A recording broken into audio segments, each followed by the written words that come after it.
that bear, you know, I watched Jocko like the other day was talking about what's the hardest belt to get. You know what I mean? And he said something. Did he say white belt? It said white belt. Did he? You know? Okay. Yeah, and I mean, it is, you know, just the fear of even starting Fair. it. You know what I mean? Like, Fair. it really is just even to get there and be like, I'm gonna go wrestle with, like, you know what I mean? It's definitely, like, it's intimidating. It is. That's another thing that we've worked on a lot at our gym is how do we, when someone comes in, how do we get them to, how do we mitigate some of that? Right. Yeah. So the thing that we do is, dude, when someone comes in, I don't care if people are rolling, whatever, I try to introduce them to everybody. Yeah. So they immediately know, like, you're not just coming to a grappling gym, like you're part of a community if you join. Right. Here's all the people. This is Rex. He's the other head coach. Right. This is Craig. He's a blue belt. This is this person. This is that. And then hopefully you mitigate some of that, but you're never going to mitigate all of it because it is scary. Yeah. Like, I remember, so when I started jiu-jitsu, I had already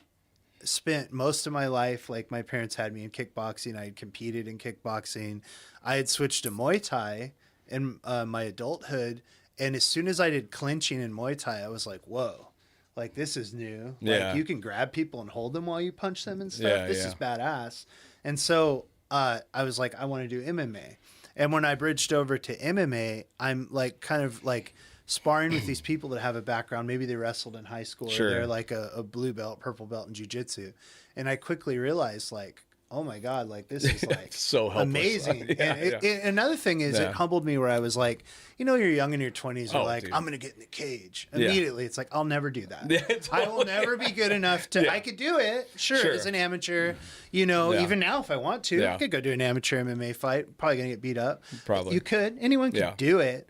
But if you want to be good at it, it would involve, you should have already developed this skill set a while ago. Long time ago. There are people now, that are much younger starting. Yeah. And to bring that back home to what we were talking about, I had all that experience. I had grappled a little bit with people. I'd been wrestled to the ground while I'm trying to kick someone in the leg, all these things. And even me, like when I started jiu-jitsu, I was terrified walking into my first jiu-jitsu academy. I was like massive anxiety. Oh my God, what's going to happen? And my first class was pretty gentle. It was a blue belt, like took me to a side room, showed me basics. This is side control. This is mount. This is your first submission. This is an Americana. This is this.